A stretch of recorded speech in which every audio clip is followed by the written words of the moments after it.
Olá, estudantes! Eu sou a professora Sandra Marília e estamos aqui para mais uma aula de biologia. Na aula de hoje, vamos falar sobre membrana plasmática. Vamos dar continuidade àquele assunto sobre componentes celulares. E hoje é o dia da membrana plasmática. A membrana plasmática é uma estrutura que está presente em todas as células. Células eucarionte, que é aquelas células que têm núcleo, e células procarionte, que são aquelas células que não têm núcleo. Vamos ver a sua estrutura e a sua função. Não se esqueçam de fazer as anotações. É hora de separar o caderno, o lápis, a caneta, a borracha, o marcador, todo o material que você pretende usar. Vamos lá?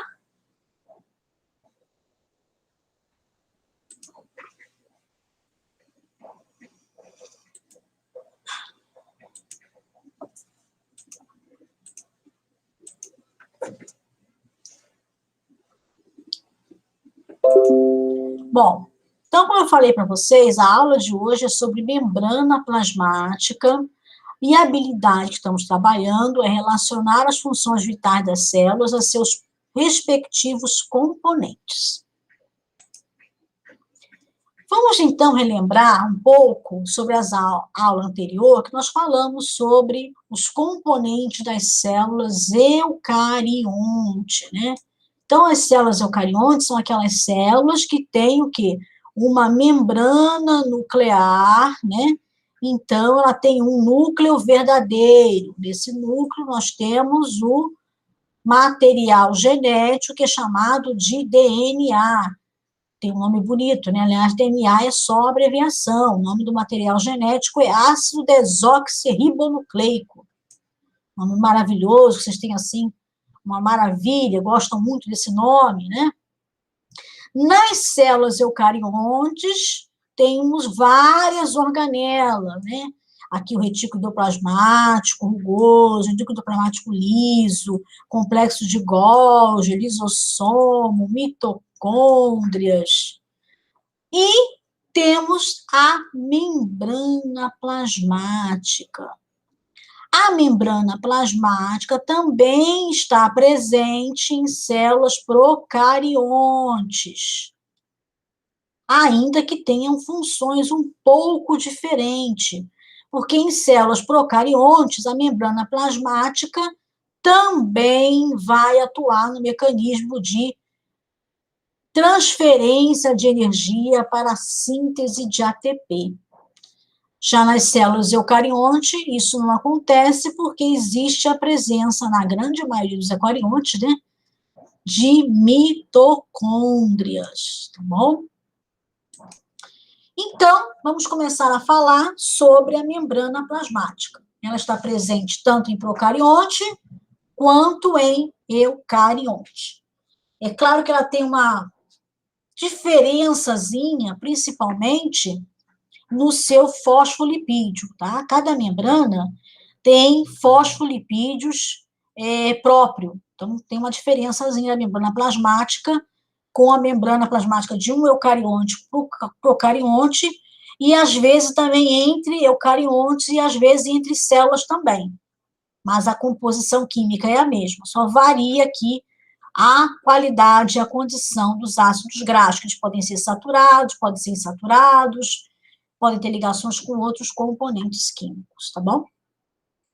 Mas voltando aqui, então, a membrana plasmática, ela é formada por uma bicamada lipídica, tá? Bicamada lipídica. Bi2. Então, são duas camadas de lipídio.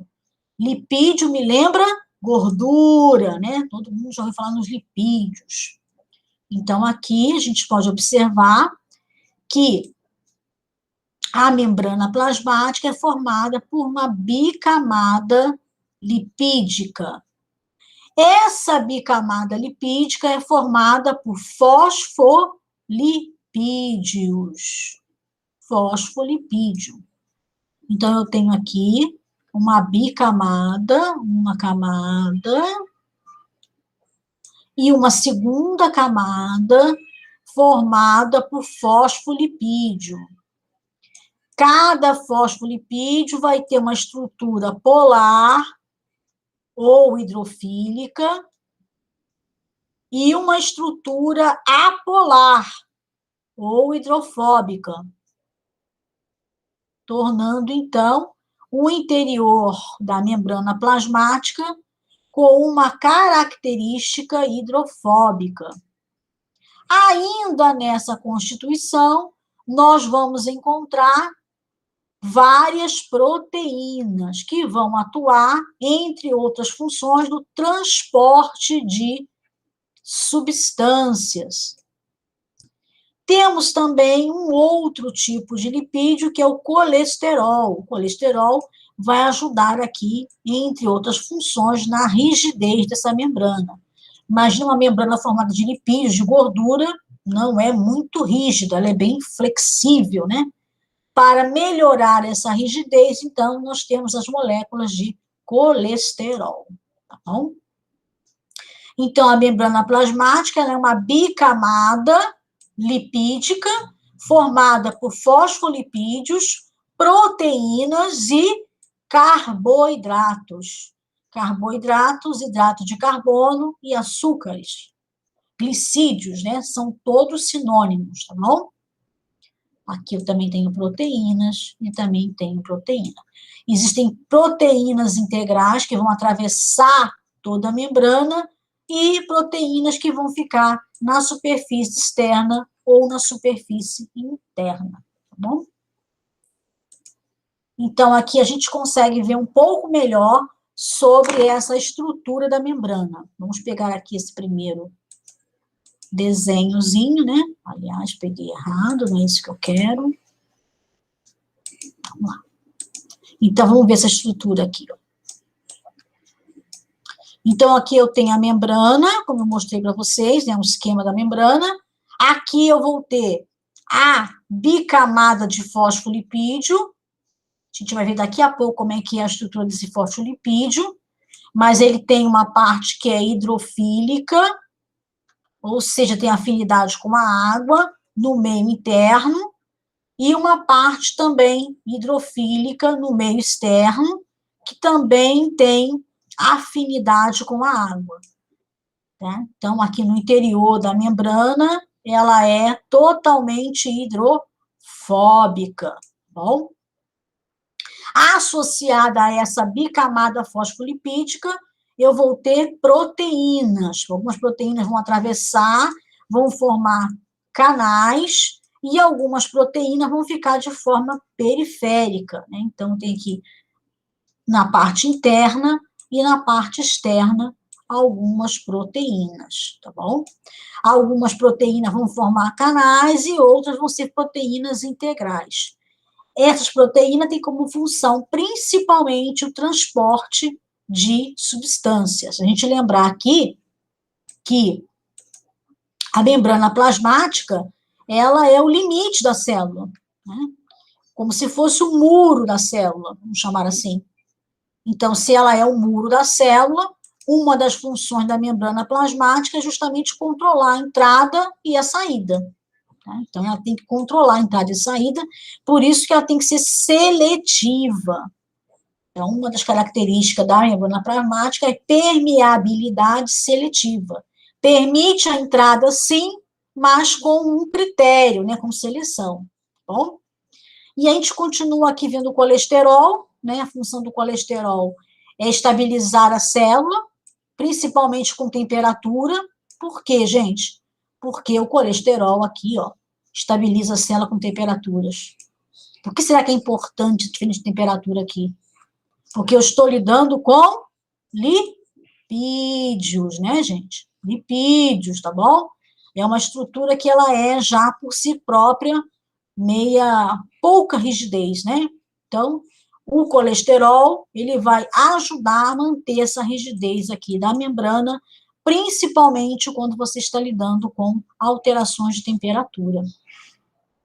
E aí, né, no sistema nervoso é muito importante o colesterol, porque ele também está associado a a funções, né, do sistema nervoso central, tá bom? Vamos continuar aqui, então, vamos só diminuir aqui esse tamanho desse desenho aqui para a gente falar um pouco sobre os fosfolipídios, tá? Então, os fosfolipídios são essas camadas que estão aqui na parte interna da membrana, né? E eles são formados por duas cadeias de ácidos graxos mais um grupo fosfato.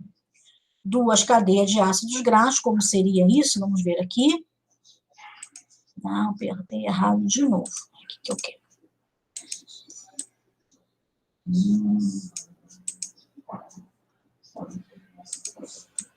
Muito bem. O que eu estou querendo dizer aqui, ó? Que ele tem duas cadeias de ácido graxo, tá? Então, essa aqui é uma cadeia de ácido graxo e essa aqui é uma outra cadeia de ácido graxo. Essa parte aqui, ó, ela é hidrofóbica, aqui, ó, hidrofóbica. Vocês estão conseguindo enxergar? Nome, mas aqui está escrito hidrofóbica, tá? Então, os ácidos graxos, olha aqui, ó, sem carga elétrica, apolar, e eles são de natureza hidrofóbica, aqui, ó. Eu tenho aqui uma cadeia e aqui duas cadeias. Então, duas cadeias de ácido graxo, associado a um grupo fosfato. O grupo fosfato está aqui em cima, né? E tem uma característica hidrofílica, porque tem carga, porque é polar, tá bom? Vamos tentar aqui aumentar um pouco esse desenho. Também eu não peguei um outro desenho por questões de direitos autorais, tá, gente? Vou colocar no YouTube e depois dá problema, né? Essa cadeia aqui, gente, ainda pode ter uma outra consideração, tá? Eu estou lidando aqui com carbonos e hidrogênio. Então, eu posso ter ligações duplas e ligações simples, tá bom? Então, eu posso ter saturação e insaturação. Isso é muito importante quando a gente está lidando com o tipo de fosfolipídio, que vocês vão estudar um pouco melhor na graduação, né, daqui a alguns anos, tá bom? Então, resumindo aqui, a membrana plasmática ela é formada por uma bicamada de fosfolipídio, né? Bicamada de fosfolipídio. Cada fosfolipídio tem uma condição hidrofóbica, que é formado por dois ácidos graxos, que a gente viu aqui, né? E ainda uma parte, uma cabeça, né? Que é um grupo fosfato de natureza hidrofílica, porque tem carga, mas o interior aqui, como nós vimos, ele é hidrofóbico. Associado a essa constituição, nós temos proteínas que vão atuar, entre outras funções, no transporte de substância, né? Já que a membrana plasmática é como se fosse um muro da célula, uma parede da célula. A parede não tem existe parede celular, né? Vamos colocar como um muro da célula. Associado, temos esse outro tipo de lipídio, que é o colesterol, né?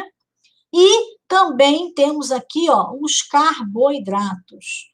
Qual é a função do carboidrato aqui? Principalmente reconhecimento celular, tá bom?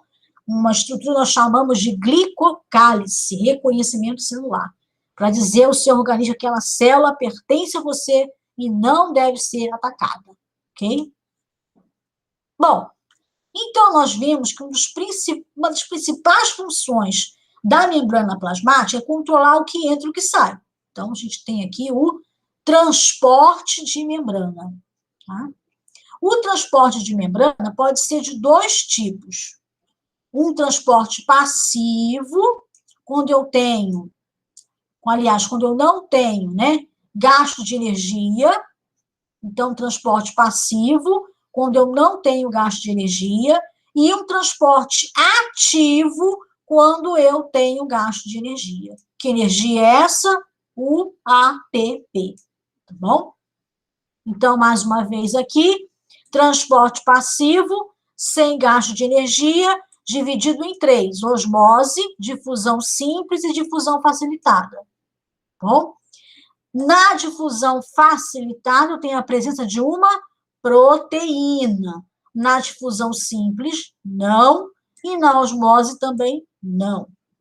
O transporte ativo é aquele que existe gasto de energia, ou seja, gasto de ATP, e aqui nós temos dois exemplos, né? Aliás, um exemplo só, que é a bomba de sódio e potássio, ok?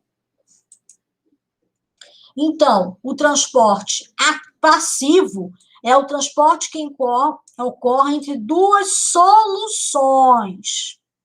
E aí vem a pergunta, né, gente? O que é uma solução? Solução é quando você tem um solvente no qual um soluto é dissolvido e você só enxerga uma fase. Que maravilha, professora, não entendi nada. Bom, vamos exemplificar. Imagina que eu peguei aqui um copo com água, tá? Eu peguei aqui um copo com água. E aí eu vou colocar uma colher de cloreto de sódio, sal de cozinha. Coloco essa colher, mexo e eu tenho uma solução de cloreto de sódio, tá?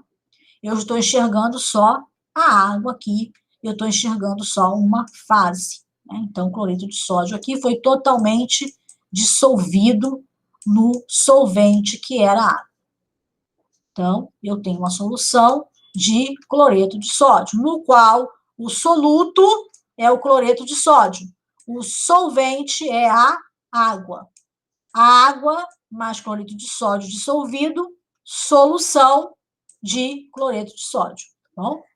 Então, o transporte passivo é o transporte que ocorre entre duas soluções com concentrações diferentes.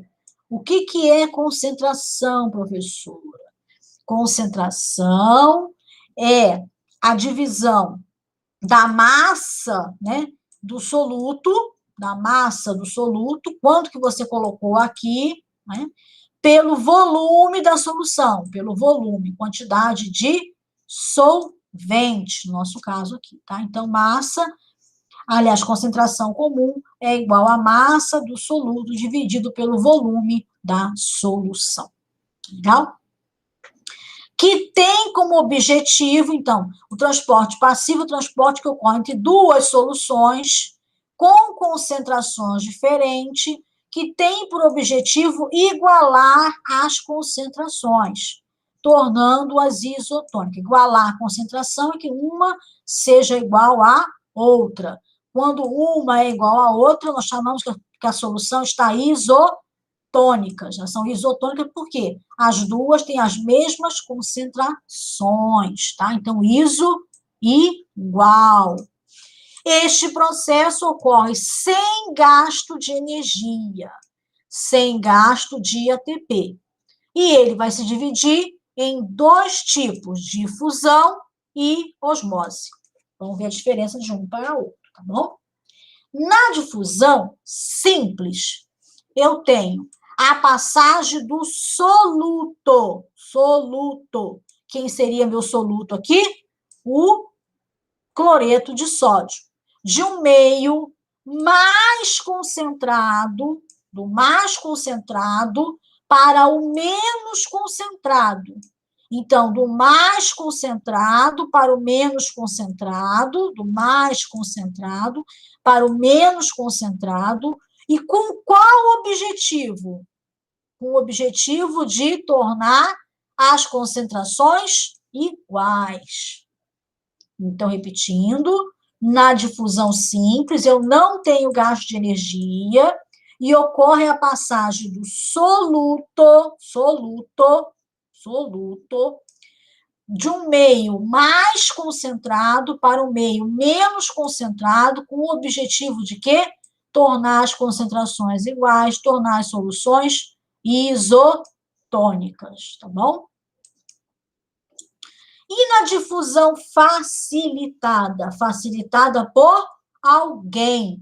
É o mesmo processo da difusão simples, só que acontece com a ajuda de uma proteína. Um exemplo clássico aqui é o transporte de açúcar, de glicose. Vamos ver aqui na nossa figura. Vamos aumentar a figura para a gente poder ver o que acontece com a glicose, tá bom? Vamos lá. Muito bem. Ok. que acontece com a nossa célula, gente? Quando não tem insulina, a glicose está aqui na corrente sanguínea. Ela não pode entrar, tá? Por que ela não pode entrar? Porque as proteínas transportadoras de glicose estão presas nessa vesícula aqui, ó. Presa, tá? Quando a insulina chega, a insulina vai se ligar ao receptor aqui de insulina. Quando a insulina se liga ao receptor, existe uma cascata de transmissão de sinal. E aí liberta a GLUT4. Bom? Quando liberta a GLUT4, o que eles vão fazer? A GLUT4 vai para aqui, para a membrana, e vai, então, ajudar no transporte de glicose. Bom? Então, qual é o papel da insulina? É libertar aqui a GLUT4, tá? Então, aqui, ó, a insulina altera o transporte de glicose no tecido adiposo, no tecido esquelético, né, em repouso. Sem a insulina, os transportadores GLUT4 estão presos nessa vesícula. Vesícula, na biologia, significa o quê? É um lugar onde guarda alguma coisa, tá bom? A ativação do receptor de insulina faz com que a GLUT4, esses transportadores aqui, ó, em rosinha, sejam libertados. E aí eles vão para a membrana celular, são colocados para fora, né? E aí, então, eles conseguem fazer o transporte da glicose, tá? Então, a insulina trabalha nesse mecanismo de difusão facilitada pela GLUT4. O transportador é GLUT4, né, gente?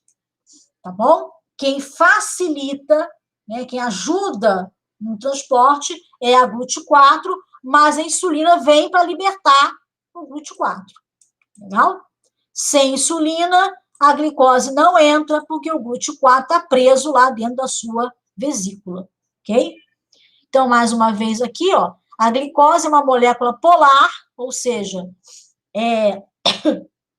ela não consegue passar por aquele ambiente aqui da membrana plasmática, porque aqui tem uma característica apolar, hidrofóbica, né?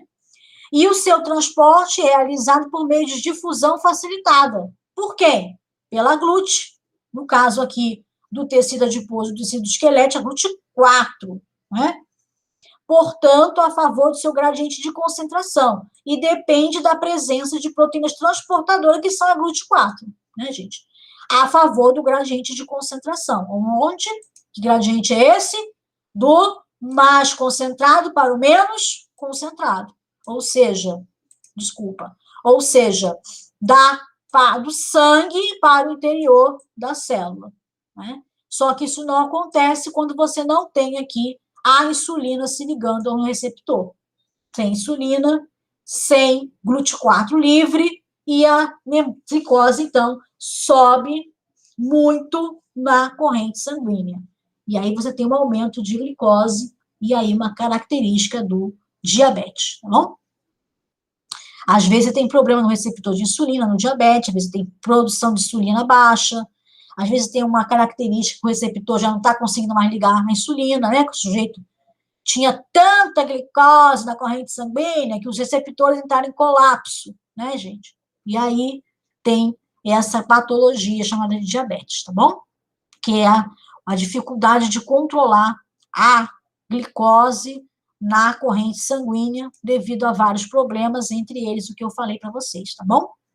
Algumas pessoas também não conseguem fabricar insulina, né, gente? Então, precisam ingerir insulina em quantidades adequadas para que isso aqui aconteça, tá bom? Continuando, vamos para a osmose. Agora eu tenho o transporte de solvente. Então, aqui na difusão, eu tinha o transporte de soluto. Agora, aqui eu tenho o transporte de solvente. Muito bem, vamos lá. Vamos pegar as hemácias. As hemácias têm uma concentração de 0,9% no seu interior de cloreto de sódio. Então, muito bem. Quando você tem 0,9%, vamos chamar assim na corrente sanguínea, né? E 0,9% dentro da célula, você está em uma solução isotônica. A água sai, a água entra. A água sai, a água entra. Existe um equilíbrio, tá? Fora é igual a dentro, 0,9 é igual a 0,9, tem a concentração igual, toda uma solução isotônica.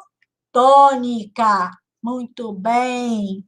E aí, se eu coloco essa hemácia em uma situação hipotônica, ou seja, uma concentração menor na parte externa, o que vai acontecer com a coitada da hemácia? Ela vai aumentar, que Deus me livre. Por quê? Fora está o quê? Menor que dentro. Fora está menor do que dentro, ok? Então, a água vai entrar, né, gente? Aqui eu estou falando de transporte de solvente, tá bom? Então, se está fora mais baixo, ela vai entrar, né, gente? Vai entrar para igualar o quê? As concentrações, tá bom? Então, vamos lá. Agora, se eu tenho o contrário, se eu coloco, né, gente? A concentração de fora de 1,5 de cloreto de sódio, o que eu vou ter?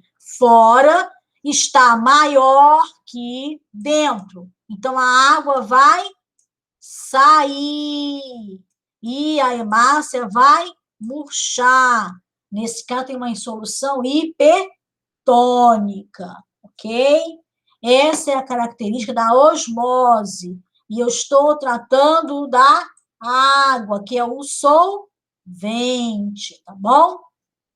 Continuando aqui. Vamos continuar falando sobre a membrana plasmática e agora sobre as especializações da membrana. Não vamos entrar aqui em muitos detalhes, mas vamos falar das microvilosidades. Lá no tecido epitelial do seu intestino, a célula formam, né, as membranas formam essas microvilosidades que são expansões da membrana plasmática, como se fossem dedos de luvas. A principal função é aumentar a absorção das células, porque no intestino acabou o processo digestório, está cheio de nutrientes, eu quero captar todos os nutrientes, não quero perder nada. Se eu tiver uma célula assim, ó, se eu tiver uma célula assim, né, tem essa superfície. Se eu tiver uma célula assim, ó, beleza?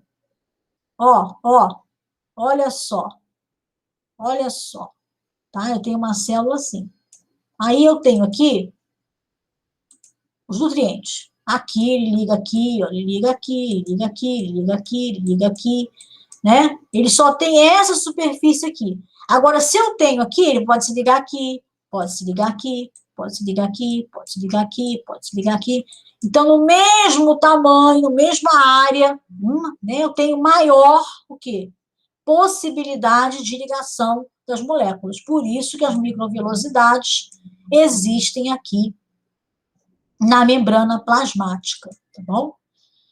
Ela é uma especialização na membrana plasmática e ela ajuda na absorção de alimentos, por exemplo, aí no intestino delgado, né? Ok? Vamos apagar aqui, porque depois o povo fala para mim assim, por que está tudo riscado? Ai, meu Deus. Bom, e temos ainda junções celulares. O que é junção celular, professora? Você imagina o intestino com as células ali, né? Intestino cheio do que vocês sabem de quê? As células tem que estar tudo juntinha, né, gente? Para não ter nenhum vazamento. Não pode ter vazamento, não, sem vazamento. Para isso, então, existem as junções celulares. Junção. O que é junção, gente? Até junto, né? Então, eu tenho as interdigitações e os demossomos, que vão ajudar essas células aqui, ainda que flexíveis, que se mexendo, mas tudo juntinho lá, né, para evitar qualquer tipo de problema, qualquer tipo de contaminação aqui por algo que não era muito necessário, nem poderia acontecer, tá bom? Aqui, então, eu coloquei para vocês mais a título de curiosidade, os tipos de junções celulares, né, mas a gente não entra aqui em discussão muito sobre isso, tá bom? Mas as junções de oclusão também são as células do epitélio, que são as células lá do intestino que eu falei para vocês, né? Junções de ancoragem, como os dermossomos, que eles vão ajudar também, né, nesse estresse, quer dizer, nessa parte que tem que ser flexível, mas não tão a ponto de arrebentar. E as junções comunicantes, nome já diz, comunicação, que elas criam passagem entre um citoplasma e outro de células adjacentes, células perto, tá bom? Que estão próximas, né? Bom? E lembrando a vocês que no dia 1º, ou acho que é hoje, vão assistir aula segunda-feira, pode ser que seja hoje, vai ter aula no CMSP, tá bom? E a aula com o professor Edijoel, ok, gente? Vamos ficando por aqui. Não se preocupe, que a gente continua esse assunto ainda na próxima aula desta semana, ok?